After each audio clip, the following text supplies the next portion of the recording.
하나님, 이제 이 어린 종 입술 열어서 하나님의 말씀을 증거하려고 합니다. 이 증거가 참이 되게 하시고 생명이 되게 하시고 하나님의 온전을 이루어가는 복된 말씀으로 기름 부어 주셔서 전하는 자나 듣는 자나 피차에 아멘으로 화답할 수 있는 복된 시간 삼아 주옵소서. 예수님의 이름으로 기도 올리옵나이다. 아멘. 예, 우리가 봉독한 이 말씀부터 마지막 절까지는 우리 교회에서, 기독교에서 가장 핵심을 이루는 기독론 중에 하나입니다. 그것이 무엇인가 하면 믿음으로 구원받는다. 이것이 기독론의 핵심이에요. 이것 때문에 바울은 목숨을 걸었습니다. 그런데 이 앞절의 말씀에 보면은 왠지 모르게 베드로와 바울의 어떠한 갈등을 느낄 수가 있어요. 근데 그것을 세밀하게 들여다보면은 바울이 전하는 복음이 참이다. 바울이 전하는 복음이 생명이다. 여기에 누가 쓰임 받는가 하면 베드로 사도가 쓰임을 받습니다. 식사하다가 유대인들이 오는 것을 보고 벌떡 일어나서 갑니다. 여기서 베드로는 사도 바울을 통해서 낮아질 수밖에 없고, 아니 낮아지고요. 또한 그 앞에서 겸손해지고, 그런가 하면 그 앞에서 책망도 받으면서 부끄러움도 당합니다. 그래서 이 사건을 두고 많은 교회에서는 각색의 색을 내고 있어요. 그것이 무엇인가 하면 늦게 된 자가 일찍 된다. 또한 아무리 앞선 자라도 잘못된 것은 지적질해라. 그런가 하면 이제 사도 바울도 사도가 되었기 때문에 베드로와 동등선에 서 있다. 그러므로 기죽을 필요 없다. 여러 가지 이야기를 합니다. 이 바울의 신앙이 베드로가 앞섰으니 잘못했기 때문에 지적질해라. 바울의 인격이 그런 인격인가요? 또한 베드로의 인격이 그런 인격이냐, 그런 것입니다. 그래서 이 말씀을 가만히 들여다보면 하나님께서는 베드로를 통해서 누구의 입을 여는가 하면 바울의 입을 열게 만듭니다. 바울이 갖고 있는 이 복음의 줄기가 지금 입이 열리면서 21절 말씀까지 말씀을 연결하도록 해요. 그래서 이 장을 보면은 베드로를 두고 원래 이름은 게바입니다. 이것이 태어날 때 부모가 준 이름이에요. 그런데 예수님께서 주신 이름이 따로 있어요. 그 이름이 베드로입니다. 그런데 게바와 베드로가 넣은 이름의 속 의미는 동일합니다. 반석이라는 뜻이에요. 게바도 반석이고 베드로도 반석이라는 뜻입니다. 그런데 이 게바라고 하는 이름은 어디에서 음을 땄는가 하면 아람어에서 이름을 딴 이름이 게바입니다. 근데 이 베드로라고 하는 이름은 헬라 음을 딴 이름이 베드로예요. 똑같은 의미를 가지고 있는데 그 출발점이 다른 것이요. 그것이 달라요. 그래서 이 말씀을 쭉 보면은 유독 베드로에게만 이름이 많이 따릅니다. 다른 사도는 그를 별로 찾을 수가 없어요. 근데 베드로에게만은 시몬이라고도 부르고 게바라고도 부르고 시몬 베드로라고도 부르고 베드로라고 또 부릅니다. 이것이 엇갈려 가면서 베드로가 지금 드러나고 있는 것이에요. 이런 많은 이름을 가지고 있는 사람들이 별로 없거든요. 근데 베드로는 이렇게 이름을 가지고 있어요. 그래서 이것을 가만히 들어보면 베드로는 저와 여러분을 위해서 등용되어 쓰임받는 사도 중에 사도인 것입니다. 이것을 먼저 우리가 보고 이 말씀에 들어가야 돼. 그래 잘못하면은 바울은요 자기가 옳다고 하는 것을 가지고 남이 잘못하는 것을 눈 뜨고 못 봐주는 지적질하는 사람으로 드러나게 되어 있습니다. 근데 베드로의 신앙이 그런 신앙이 아니에요.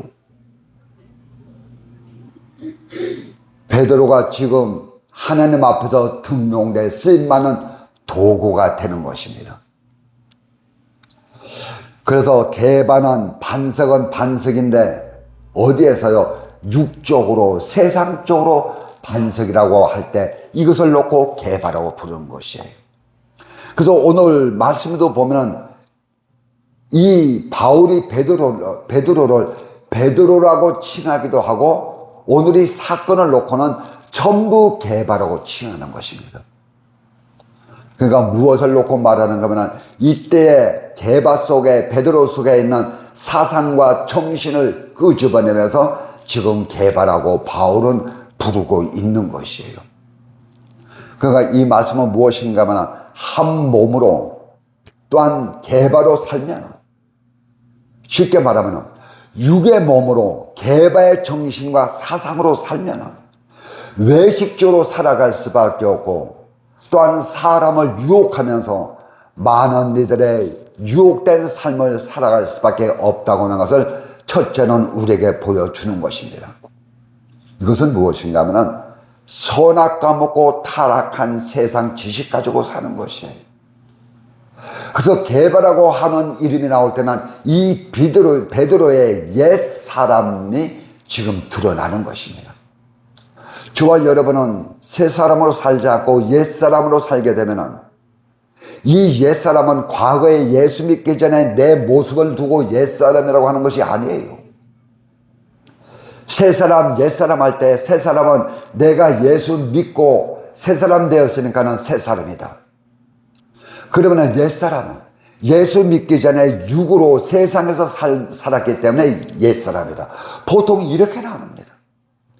그러나 그런 의미가 아니고 옛 사람은 무엇인가 하면 하나님을 섬기는 자라 할지라도 하나님의 법을 떠나서 선함과 먹고 타락한 세상 지식 가지고 살면은 그 사람은 그 시간은 옛 사람으로 사는 것이에요.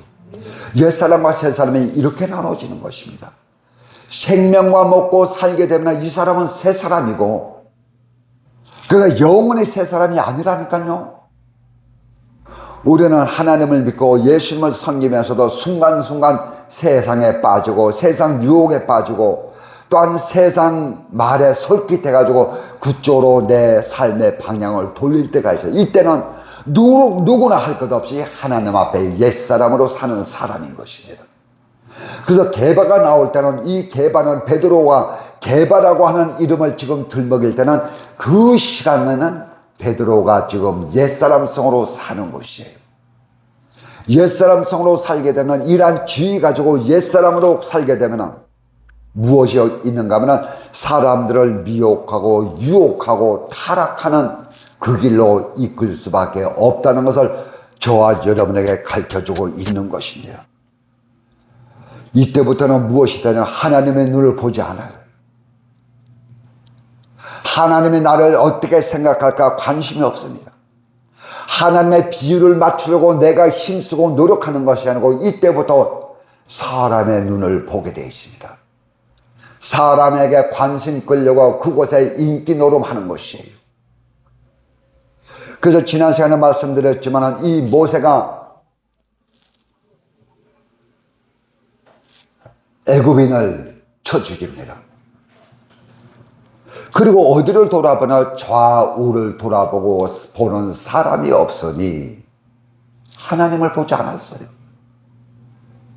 우리가 살아가면서 어느 쪽을 바라보나요?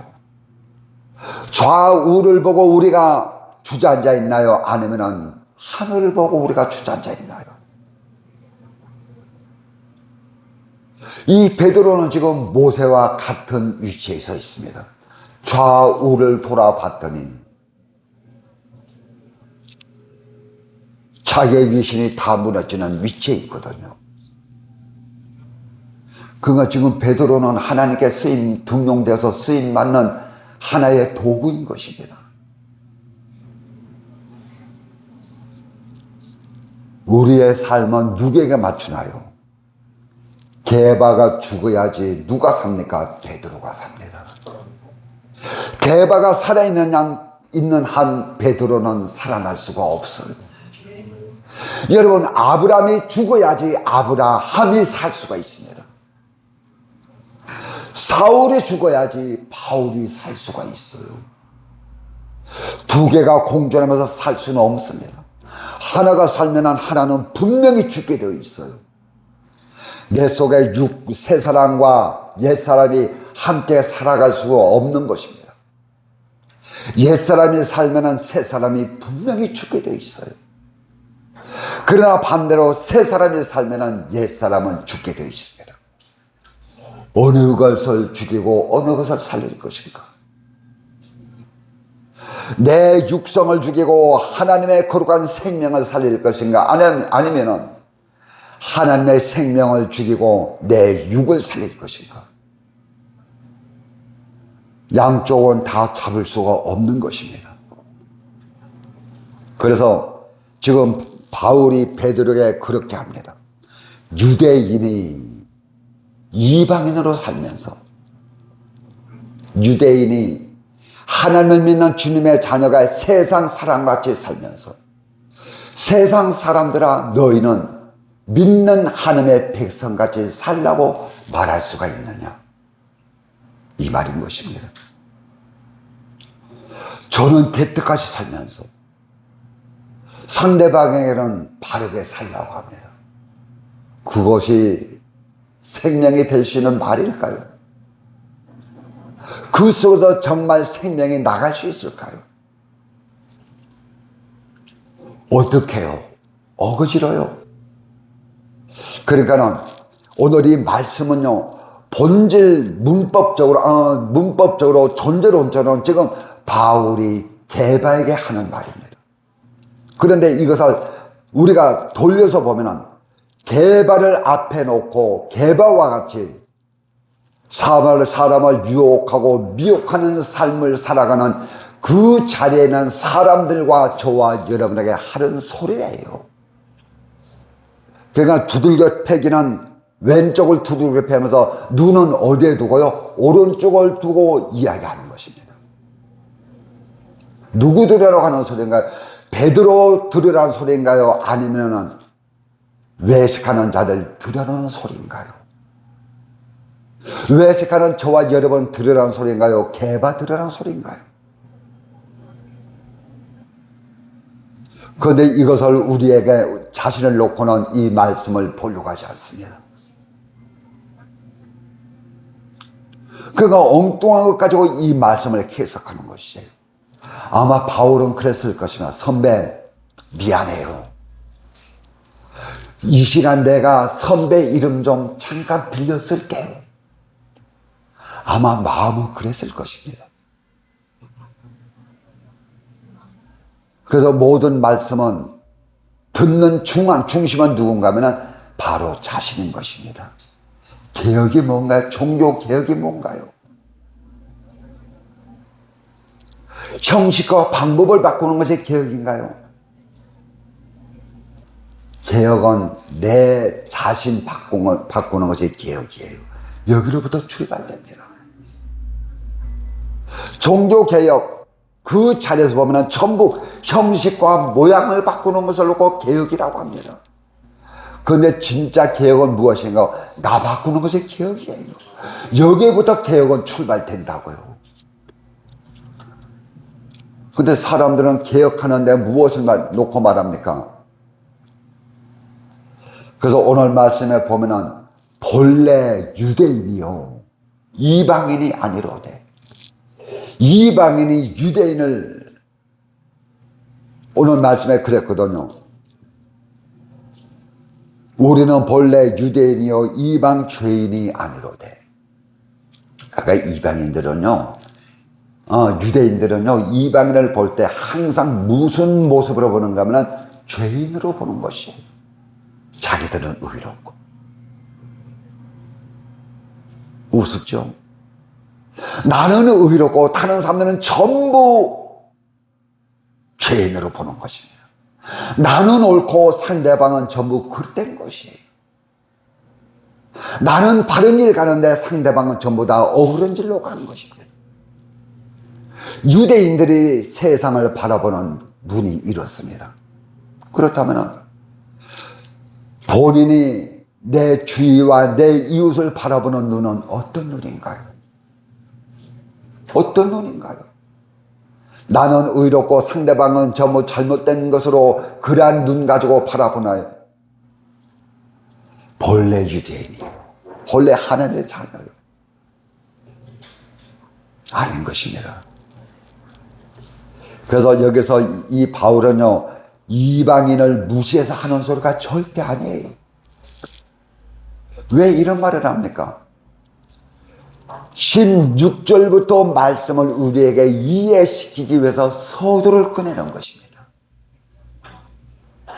16절 말씀부터 21절 말씀까지 이 말씀을 우리에게 이해시키기 위해서 서두를 꺼내는 것이에요.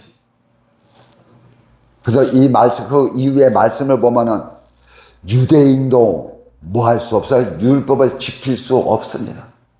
그런가 하면은 이방인은요, 이방인도 율법을 지킬 수가 없어요. 아무도 율법을 지킬 수가 없습니다. 혈과 육을 가지고는 자들은 어떤 율법도 지킬 수가 없습니다. 우리가 율법을 지킬 수 있나요? 첫 계명도 1억분의 1도 우리는 지킬 능력이 없어요. 무슨 재주로 이 율법을 지키나요? 그래서 오늘 말씀에 보면은 16절 말씀에 사람이 의롭게 되는 것은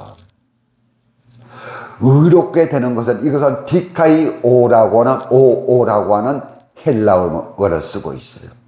근데 이것은요, 능동태가 아니고 수동태예요. 스스로 움직여서 의롭게 되는 것이 아니고 누군가 나를 끄집어 올려줘서 의롭게 되는 것입니다. 독자적으로 혼자는 절대 의롭게 될 수가 없어요. 내 힘 가지고 의롭게 될 수가 없습니다. 그래서 의롭게 된다고 하는 것은 무엇인가 하면은 세상이 인정하는 것이 아니고 하나님이 옳다고 인정해 주는 것이 의롭게 되는 것이에요. 결론은 납니다. 하나님이 옳다고 인정해 주는 것이 의로운 것입니다. 다른 것 아니에요. 하나님이 선하다고 하면 그것은 세상이 달려들어도 선한 것입니다. 하나님이 옳다고 하면 세상의 모든 자들이 달려들어도 그것은 옳은 것이에요. 하나님이 인정해 주는 것이 의가 되는 것이고 의롭게 되는 것입니다. 그래서 의라고 하는 것은 디카이오스라고 하는 단어를 써요. 자, 잘 보세요. 이제 여기에서 이제 출발됩니다. 디카이오스라고 하는 이 단어가 원래 의라고 하는 뜻입니다. 의는 두 가지가 있어요. 나는 자격이 없어요. 나는 힘이 없어요. 아무 능력도 없습니다.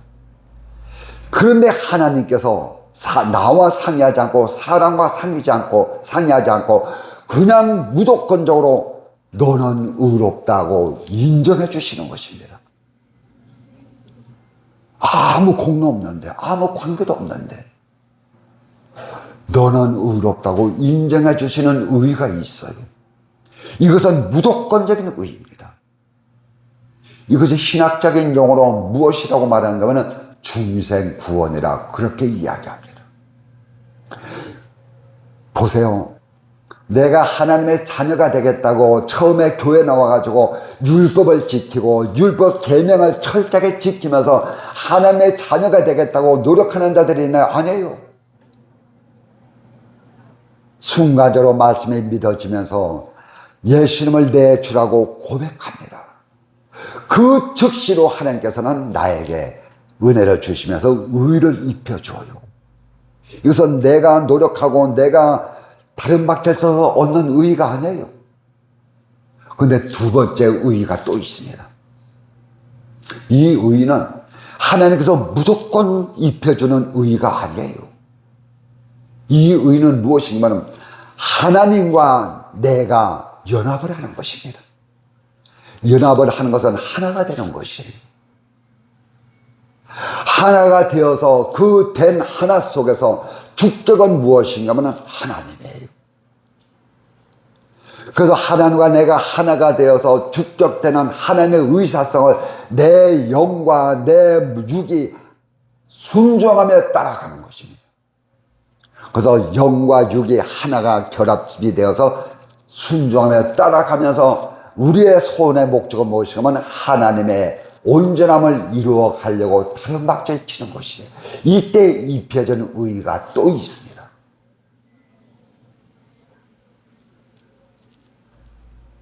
하나님같이 온전해지기 위해서, 예수님같이 거룩해지기 위해서 성령과 내가 합작을 하는 것입니다. 여기에 주인은 성령님이에요. 이것을 우리는 무엇이라고 하는가 하면 입혀지는 의라 그렇게 말합니다. 이 입혀지는 의를 신학적인 용어로는 성화 구원이라 그렇게 이야기합니다. 이것을 빌립보서에서는 이를 구원이라 그렇게 이를 이야기를 합니다. 자, 그렇다면 잘 보세요. 오늘 본문에서 말씀하시는 의롭다 인정받는 이 구원은 성화 구원인가요? 아니면 중생 구원인가요? 빨리요. 이제 16절부터 21절까지 말씀이 지금 기록되어 있는데 이것은요, 무조건적으로 입혀지는 의인가요? 아니면 내가 이루어가면서 입는 의인가요? 입혀지는 의가 있고 입혀진 의가 있습니다. 이거 구분해야 돼요. 이거 안 되면은요, 날마다 이 말씀만 나오면은 골고다로 끌고 갈 수밖에 없어요. 중생 구원 이야기인가요? 아니면은 성화 구원 이야기인가요? 지금 이 말씀을 듣는 자들은 구원받은 하나님의 자녀들인가요? 하나님을 모르는 이방인들인가요? 이 말씀은요, 지금 누구를 놓고 말하는 것이나요? 지금 출발은 누구로부터 출발됐나요? 베드로로부터 출발되었습니다. 그래서 여기서 말하는 이 의를 입는 의는 입혀진 의 속에 우리가 더 입을 의인가요? 아니면은 하나님이 무작위적으로 입혀주는 의인가요? 이거는요, 오늘 이 말씀은요, 중생 구원 이야기가 아니고 중생 구원 받은 하나님의 자녀들이 입혀질 의, 성화구원을 놓고 이야기하는 것입니다. 그런데 여기서 성화구원을 놓고 말하는 분들이 없어요. 전부 중생 구원을 놓고 이야기합니다. 하나님의 자녀 되겠다고 율법 지키면서 구원받겠다고 율법 지키는 사람들이 누가 있나요?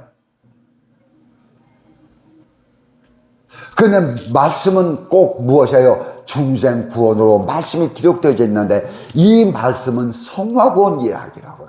우리가 날마다 덧입어야 될 하나님의 은혜를 놓고 말씀하시는 것이라고요.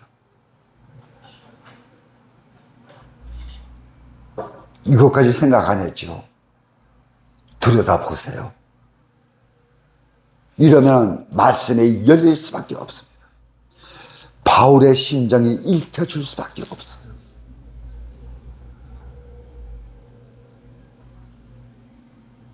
그날에 가서 상급 받겠다고 열심히 율법을 지키는 하나님의 자녀들.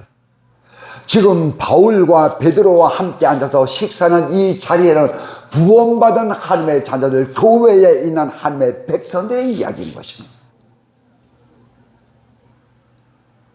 그런데 하나님의 자녀된 사람들에게 날마다 하나님의 자녀된 방법을 이야기한다면 벌써 하나님의 자녀가 되어서 저쪽에 고아원에 있다가 이 사람에게를 통해서 내가 입양되어서 양자가 되었어요. 그러면 이제 무엇을 가르쳐야 될까요? 입양되어서 내 부모가 바뀌었으니 내 부모의 자녀가 되기 위해서 그 방법을 가르쳐야 되나요? 아니면은 이제 이쪽 집에 와서 양자가 되었으니 그 가정의 법도와 부모가 기뻐하는 것이 무엇인가 그것을 알면서 부모의 심정을 이해하는 것을 가르쳐야 될까요? 근데 날마다 가르치는 것은 무엇인가요? 하나님의 자녀 되는 것을 가르치고 있다는 것입니다. 지금 오늘 이 본문 말씀은 세밀하게 들여다보세요. 우리가 입을 구원을 이야기합니다. 날마다 우리는 입혀질 하나님의 은혜를 지금 말씀하고 있는 것이에요. 그래서 중생구원은 한 번으로 족합니다. 목욕한 자는, 그래서 예수님께서 뭐라고 하시나요? 목욕한 자는 손과 발끝만 닦아도 된다. 손과 발 닦는 것이 우리가 날마다 입어가야 될 하나님의 은총인 것입니다. 지금 그 이야기라고요.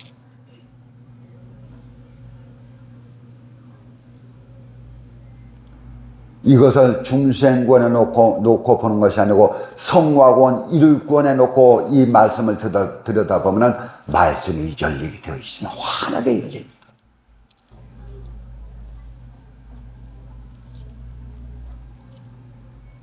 지금 바울이 전하는 이 설교를 듣는 자들은 누군가요? 베드로를 따르는 유대인들과 또한 예루살렘에서 내려온 유대인들과 이방인으로 살면서 구원받은 하나님의 자녀들. 그가 이 안은 지금 무엇인가 하면 하나의 교회인 것입니다. 지금 바울이 전하는 것은 하나의 설교예요. 앞으로 구원받을 이방인을 놓고 지금 말씀을 전하는 것이 아니고 구원받은 하나님의 자녀들을 놓고 이 말씀을 주고 있는 것이에요. 구원받은 주님의 자녀들을 놓고 이 말씀을 주고 있다고요. 이 말씀은 무엇인가요? 하나님의 의를 입혀가는 방법을 지금 제시해 주고 있는 것이라고요. 그런데 왜 날마다 이 말씀을 가지고 십자가로 끌고 가면서 기본 구원, 중생 구원을 이야기하고 가르치고 있느냐, 이 말씀인 것입니다.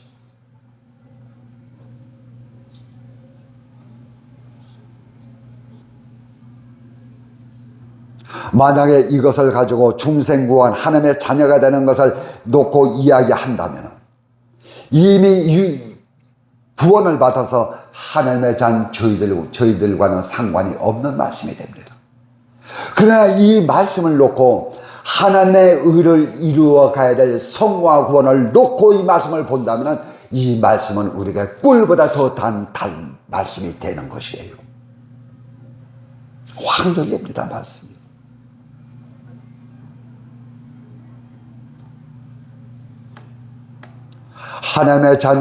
하나님의 자녀가 된 우리에게 하나님의 의를 입혀서 그 나라의 큰 자 만드시고 그 나라의 실력자, 능력자들, 그래서 그 나라 가서 그 나라에 만들어 놓은 모든 것을 우리가 기능적으로, 지능적으로 마음껏 이용하기 위해서 이러한 자로 세우기 위해서 하나님께서는 우리에게 이 말씀을 주시는 것입니다. 이 말씀을 주시는데 이 말씀은 이것을 이루어가는 것은 율법을 지킴으로 이루어가는 것이 아니고 믿음으로 이 말씀을 성취하는 것이다. 지금 그 얘기를 하고 있는 것입니다. 믿음으로. 그래서 믿음이라고 하는 것이 어떤 믿음인가요? 하나님과 내가 연합하는 믿음이에요. 하나님과 내가 하나 된 삶을 살아가는 그 믿음을 놓고 이야기하는 것이라고요. 그 믿음을요. 그래서 그 나라의 큰 자들은 본질적인 방법을 지금 제시해주고 있는 것입니다. 알아야 돼요. 그런데 이것을 뛰어넘지 못하고 날마다 중생구원을 이야기한다고요. 이 뒤에 말씀을 보세요. 그러므로 내가 사는 것은 내 속에 계시는 그리스도가 사는 것이다. 그런데 왜 이것을 중생구원에 갖다가 사람들을 달달 볶나요?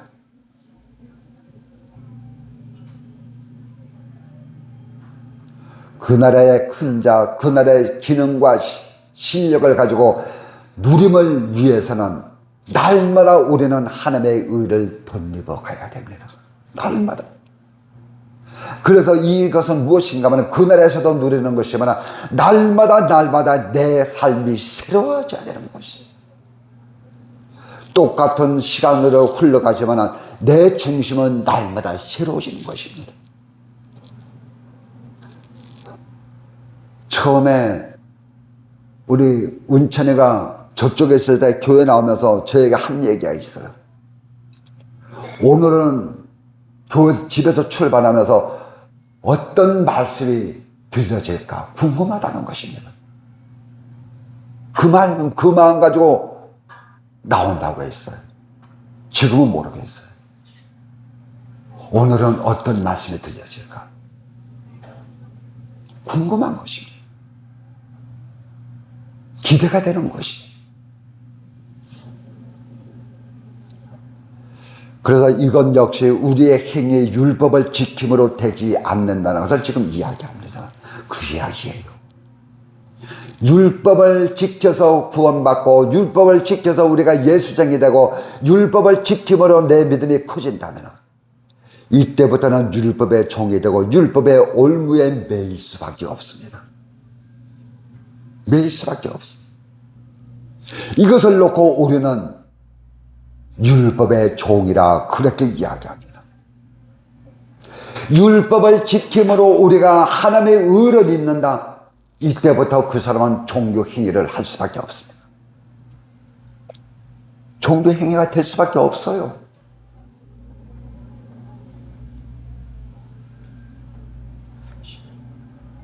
우리는 구조학상 율법을 지켜나갈 수 있는 그러한 구조로 만들어질 수가 없어요. 왜 그런가 하면 출발부터 뿌리부터 죄인이기 때문에 나는 죄인이라 여기부터 모든 신앙은 출발이 됩니다. 나는 죄인입니다. 여기서부터 우리의 믿음은 출발돼요. 그러나 내가 육으로는 이것을 지킬 수가 없지만 무엇으로? 믿음으로는 율법을 지킬 수가 있습니다. 율법은 성문화됐어요. 모세 이전에는 이 율법이 십계명이 성문화되지 않아서 그러나 하나님은 모세를 통해서 이것을 돌판에 기록함으로 인해서 이제 율법이 성문화되었습니다. 그런데 이 땅에 구세주로 오신 예수님이 율법을 지키지 않으시네요. 율법을 안 지키네요. 그래서 바리새인들은 예수님을 잡아먹으려고 했어요. 이유가 무엇인가요? 율법 지키지 않는다고. 사실 그랬거든요. 예수님은 제사 드릴 때 양 잡고 소 잡아서 제사하지 않았어요. 존재적으로 보면 이 계명을 지킨 적이 없습니다. 그런데 예수님은 이 계명을 완성시켰어요. 존재론조는 지키질 않았는데 소 잡고 양 잡고 또한 하나님을 향해서 세상을 향해서 존재적으로는 지키지를 않았는데 의사적으로는 속 마음의 신앙과 믿음 가지고는 이 율법을 100% 완전하게 지켰습니다. 그래서 예수님은 계명을 율법을 완성시키신 분이에요. 근데 시간이 잘 보세요. 계명을 완성시켰는데 계명을 가만히 보면 예수님께서는 계명을 완성시킨 것이 아니고 예수님의 입에서 나오는 말씀을 가만히 들여다보면 계명을 완전히 폐한 것이 아니고 계명을 더욱더 완벽하게 만들어 놓았습니다. 계명을 폐했다고 했거든요. 그런데 예수님의 말씀, 입에서 나오는 모든 말씀은 계명을 진짜 계명대로 완벽하게 만들어 놓으셨어요. 그 전에는 존재론적으로 사람을 죽여야지 살인자예요. 그런데 예수님은 뭐라고 하십니까? 내 형제를 향해서 나가라고 욕하면은 그 사람은 벌써 살인자라고 더 완벽하게 만들어 놓으셨다고요. 그러나 계명을 지킨다고는 의미가 무엇인가? 우리는 이것을 들여다봐야 됩니다. 존재론적으로는 계명을 지킬 수 없지만 믿음으로는 계명을 지킬 수가 있어요. 믿음으로. 우리가 하나님을 기쁘게 하는 것은 다른 것 없어요. 믿음 외에는 하나님을 기쁘게 할 수 있는 것이 없다고 말씀해 놓았다고요. 믿음 외에는. 이 믿음이 무엇인가? 하나님 믿습니다. 이 믿음인가요? 네. 하나님의 의를 내가 수용하는 것, 이것이 믿음인 것입니다. 그래서 하나님은 우리에게 하소연합니다. 얘야, 내가 구세주야. 내가 너의 생명이야. 내가 너의 하나님이야. 제발 나 좀 인정해 달라는 것입니다. 나를 너의 하나님으로 인정해 달라는 것이. 이것이 우리가 하나님의 의를 덧입는 믿음인 것입니다. 그러니까 이것을요 다른 데서 찾지 마세요. 얼마나 이것이 하나님의 귀한 은총입니다. 존재론적으로는 율법을 지켜나갈 수 없는데 예수님은 정신과 사상적으로는 이 율법의 요구를 완벽하게 충족시켰습니다. 충족시켰어요. 예수님이 십자가에서 물과 피를 다 쏟으면서 죄인된 우리를 사셨습니다. 예수님이 피값으로 우리를 사셨는데 그 대가를 누구에게 주었나요? 마귀에게 주었나요? 아니면 하나님 앞에 드렸나요? 하나님 앞에 드렸어요. 그래서 예수님의 보혈의 피는 무엇을 충족시키고 무엇을 잠재우는가 하면 율법을 충족시키고 율법을 잠재우는 피가 예수님의 보혈의 능력인 것입니다. 왜 이것을 모르나요? 예수님의 보혈의 능력은 십자가의 그 피는 율법을 충족시키는 피인 것입니다. 율법이 우리에게 요구하는 그 요구성을 잠재우는 피예요. 이것이 보혈의 능력입니다. 그런데 이러한 예수님의 보혈의 능력을 병 고치고 문제 해결받는 그때가 다 끌어붙이나요? 지금 바울이 말하는 이 믿음은 한없이 깊은 믿음이에요. 그냥 우리가 알고는 이 겉껍데기 믿음이 아닌 것입니다. 모든 하나님의 관계성을 포괄하고 끌어안고 있는 이 믿음이 바울이 지금 말하는 믿음인 것이라고요. 이 믿음인데 열심히는 예수 사람, 이 예수쟁이들이 알아쳐먹지를 못하고 있습니다.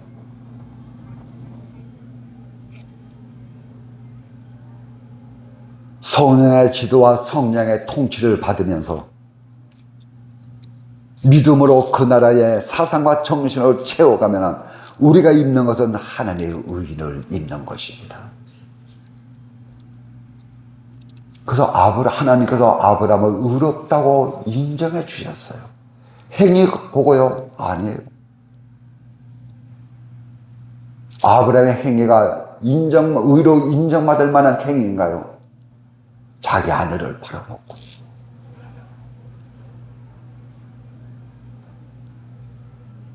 제사도 엉터리로 드리고 근데 그 믿음을 보시고 그 속에 아름다운 정직한 양심을 보시고 세상의 양심이 아니에요.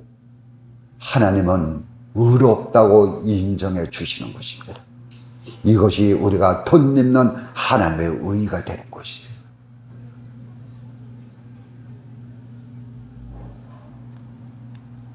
그래서 바울은 단정 짓습니다. 율법의 행위, 다시 말하면 종교 행위 가지고는 하나님 앞에 의롭다고 인정받을 육체가 없습니다. 알아야 돼요. 그 종교 행위가 없어야 되나요? 아니, 종교 행위 있어야 됩니다. 그 종교 행위가 어디서 나오나요?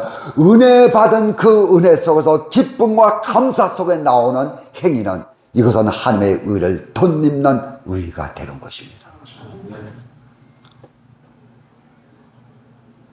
네, 나머지는 우리가 다음 시간에 계속 말씀을 이어가도록 하겠습니다. 말씀을 냈습니다. 우리가 주님 앞에 하는 행위는 종교 행위인가요? 아니면 하나님의 은혜 받고 나오는 순종의 행위인가요? 내가 갖고 있는 믿음은 세상에서 말하는 단순한 하나님을 내 구주로 믿는 믿음인가요? 아니면 하나님의 허락하신 하나님의 소원과 목적을 내가 수용하고 인정하고 받아들이는 믿음인가요?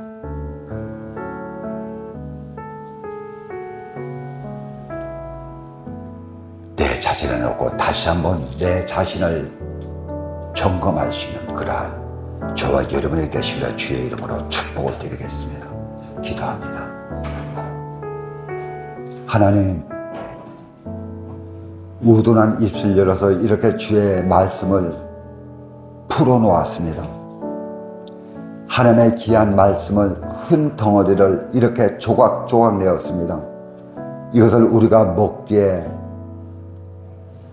알맞은 크기로 잘라서 우리가 마음껏 먹을 수 있는 그러한 저와 여러분 되도록 하나님 축복하여 주옵소서.